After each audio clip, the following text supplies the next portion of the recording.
decir, que en Andalucía estábamos en paz.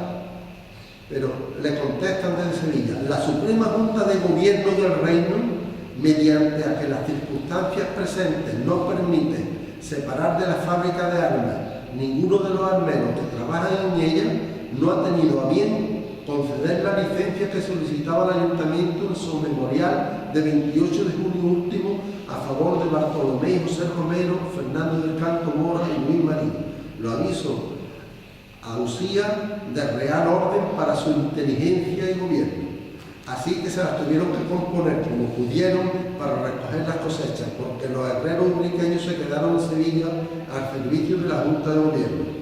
Para hacer honor al título de esta conferencia, voy a empezar hablando de la acción del 10 de junio de 1810. Es decir, los enemigos atacan Villaluenga y Ubrique. El general Serrano Valdenebro escribe el 16 de junio de 1810 un informe al teniente general Abadía, haciéndose eco de la misiva enviada desde Ubrique 6 días antes por el teniente coronel Gregorio Fernández, comandante del escuadrón de caballería de Ubrique y de las armas de las 4 villas.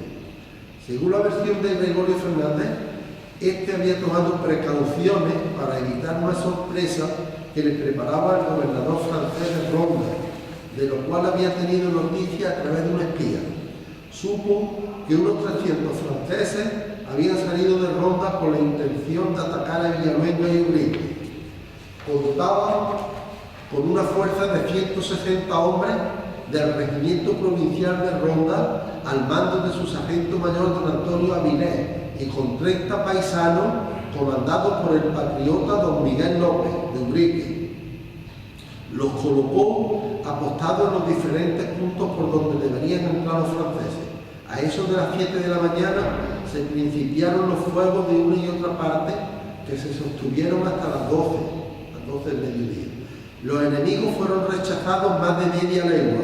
Tuvieron varios muertos, entre ellos un oficial que fue muerto por el cadete don Diego Bozal del escuadrón de Ubrique.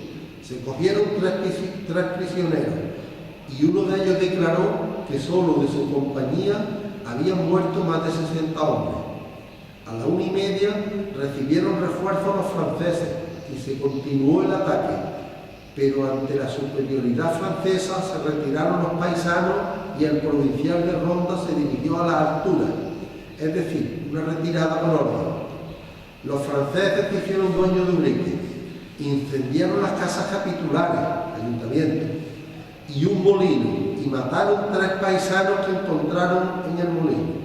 En ese momento llegaron los patriotas de Benauján, mandados por José Aguilar, y otra partida de Cortes, con cuyo auxilio se volvió a renovar el ataque. Se le desalojó completamente de Ubrique y aunque se le intentó hacer prisionero, no se consiguió. Se consiguió librar al pueblo de ser incendiado en su totalidad. Fernández envía este informe el mismo día 10 al anochecer. Es un informe provisional, pero ya tenía data.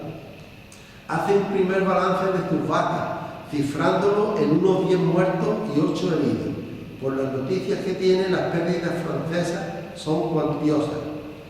Previamente al ataque, había mandado retirar los potros y caballos endebles a un punto de seguridad. Dice que los oficiales y tropas se han conducido con el mayor valor y recomienda por su valor a un capitán del escuadrón de Ubrique, al sargento mayor del provincial de Ronda y a un cadete. Entre los paisanos destaca el comportamiento en combate de Miguel López de Ubrique y a José Aguilar de Benauján, que por haber llegado con oportunidad salvó el pueblo. Dice que en cuanto tenga noticias individuales de los que se hayan señalado, los propondrá para un merecido premio. Cuartel General de Casares, 16 de junio de 1810. Es decir, el general Serrano Valdenebro desde Casares lo que hace es darse por enterado del informe que el día 10 le había mandado de Ubrique el teniente coronel Gregorio Fernández. Retrocedamos unos meses atrás. A la vista de los recibimientos hechos al rey José en Córdoba, Sevilla, Ronda y todos los pueblos por donde pasó él o su ejército, los franceses no podían sospechar la situación de rebelión, de abierta hostilidad que iban a encontrar en la serranía. Cuando hablo de serranía me refiero a las actuales de Málaga y Cádiz. La oposición a su presencia se produce desde el primer momento y mientras más soldados vienen a la zona, más fuerte la oposición de la población, contrariamente a lo que suele suceder en cualquier sitio, que no sea esta tierra nuestra, donde la relación de fuerzas de ocupación versus resistencia de la población es una regla de tres directa y debe ser inversa. Aquí, mientras más soldados, más rebelión, más resistencia, y estamos hablando de pueblecitos, casi todos menores de 1000 habitantes, y de otros un poco mayores, pero de poca consideración. El único grande, Ronda, abrió sus puertas y las mantuvo abiertas durante 2 años y medio. El comportamiento era parecido al fanatismo. Eran comportamientos colectivos del vecindario de a pie, de la población en masa, lo que los franceses no tardaron en calificar de una sublevación generalizada. Los franceses se dan cuenta de que la sierra es un polvorín, un lugar que nunca consiguieron doblegar. El comportamiento de los habitantes de la sierra, a nuestro ojo, fue un comportamiento irracional, sin ejército, sin armas, diseminado en pequeños núcleos de población, sin riquezas que defender, sin agresión directa en un principio. Se lanzan al monte y arriesgan su hacienda, vida y la de su familia, cuando en Andalucía entera recibían al rey en olor de multitud. Para José fue un baño de multitudes. Fue la primera vez que se sintió rey desde que llegó a España, en Andalucía, en una tierra que tanto se parecía a su reino de Nápoles. Los serranos sacan la espada y enseñan los dientes al mismo José cuando se alojaba en Ronda, a cuya iglesia principal concedió la categoría de colegiata en agradecimiento al buen trato recibido. Los jefes militares españoles se dan cuenta del odio a los franceses que se respiraba en la sierra y conocen el poder bélico de unos pueblos favorecidos por una geografía montañosa que facilitaba la defensa. El comandante militar del campo de Gibraltar sabe que este patriotismo disperso y sin coordinar no tiene mucho futuro y por eso desde el principio intenta militarizar la zona y organizar la resistencia. Para esta misión selecciona al brigadier González Peinado, un jiennense de 44 años, un hombre de gran experiencia. A los pocos días de la invasión de Andalucía extiende un documento que dice: concedo libre y seguro pasaporte al brigadier don Francisco González para que con un teniente coronel y varios oficiales pase a los pueblos de la serranía de Ronda y demás de esta comandancia general, y puntos que convengan, a fin de activar la saca de gente útil para la formación de partidas de guerrillas que persigan a las de los enemigos, cuya misión le es conferida. El brigadier se pone en marcha acompañado de un teniente coronel, 5 oficiales y un cura, párroco de Algeciras. Entran en la sierra y empiezan a reclutar a los vecinos de los pueblos que están muy decididos, pero las autoridades no tanto. Así que Peinado decide dar un serio aviso a la justicia de los pueblos y a los indecisos. Dice: con este motivo fue ya necesario usar de otro lenguaje y revestido de las facultades con que estaba autorizado, expedir la circular que a la letra es como sigue: hasta aquí he obrado con los términos que exigen la política y la prudencia, y aún me atrevo a decir que también de mi bondad. Las circunstancias han variado, los pueblos han tomado el justo partido que debían tomar, quieren defenderse, y esta heroica virtud debo sostenerla, y la sostendré hasta dar el último suspiro.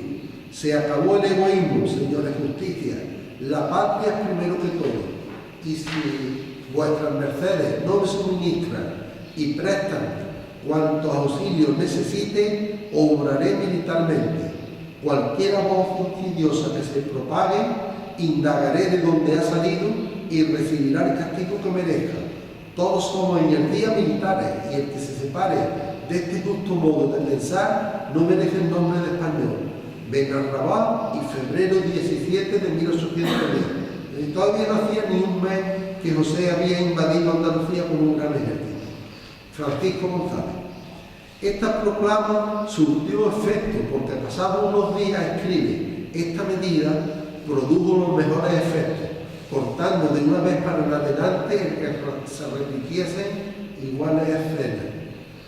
El gobernador inglés de Gibraltar, al gobernador inglés de Gibraltar le interesa que se fomente un gran movimiento guerrillero en una zona tan cercana, pues le servirá de pantalla protectora frente a un probable ataque. Así que pone medios para fomentar y apoyar este movimiento. 2 días más tarde enviará a González, el gobernador inglés manda 2 oficiales con el mismo fin. Se trata del capitán Cawley, yo lo voy a leer tal como se escribe. Los que sean aquí de inglés dirán que no se dice Cawley, ¿no? Cawley con C de casa se escribe. Y el teniente Mitchell. Pero retrocedamos un poquito más en el tiempo. Un mes antes, un misterioso viajero inglés llamado William Jacob visitó la sierra acompañado de un teniente de Gibraltar llamado Mitchell. Probablemente se trate del mismo, que vuelve después, para sondear a los habitantes de los pueblos sobre su actitud en caso de una invasión francesa. Este arriesgado viajero, que en diciembre de 1809 y enero de 1810 recorre una zona tan conflictiva, era un parlamentario inglés que casi con total seguridad pertenecía al servicio de espionaje inglés, porque no estaban los tiempos para hacer turismo. El conocimiento de la sierra y de su gente adquirido en este viaje seguramente fue el motivo por lo que este teniente fue enviado a esta misión. Los 2 oficiales ingleses enviados para levantar a los habitantes de los pueblos serranos reclutan una partida en Jimena y se presentan en Ubrique el día 9 de marzo de 1810, donde su partida se acrecienta con un buen número de vecinos. Se dirige al Prado del Rey y antes de llegar tiene un encuentro con un destacamento de 40 dragones imperiales. Así que en esta temporada tenemos ya, en esta temprana fecha tenemos ya unas primeras partidas españolas. González Peinado e inglesas, Cawley y Mitchell, y estas novedades llegan inmediatamente a oídos del Estado Mayor del Mariscal Soult, que era el virrey de Andalucía, o sea, Sevilla, y escribe Soult, perdón por mi francés, que es regular, des officiers anglais envoyés de Gibraltar avec des chars et de l'argent organisés bientôt des bandes hostiles. Lo que quiere decir en castellano que unos oficiales ingleses enviados desde Gibraltar con armas y dinero organizarán muy pronto unas bandas hostiles. La unión hace la fuerza, parece ser el lema que aplica el capitán inglés, así que trata de ponerse de acuerdo con González Peinado para planear operaciones conjuntas y coordinar sus fuerzas.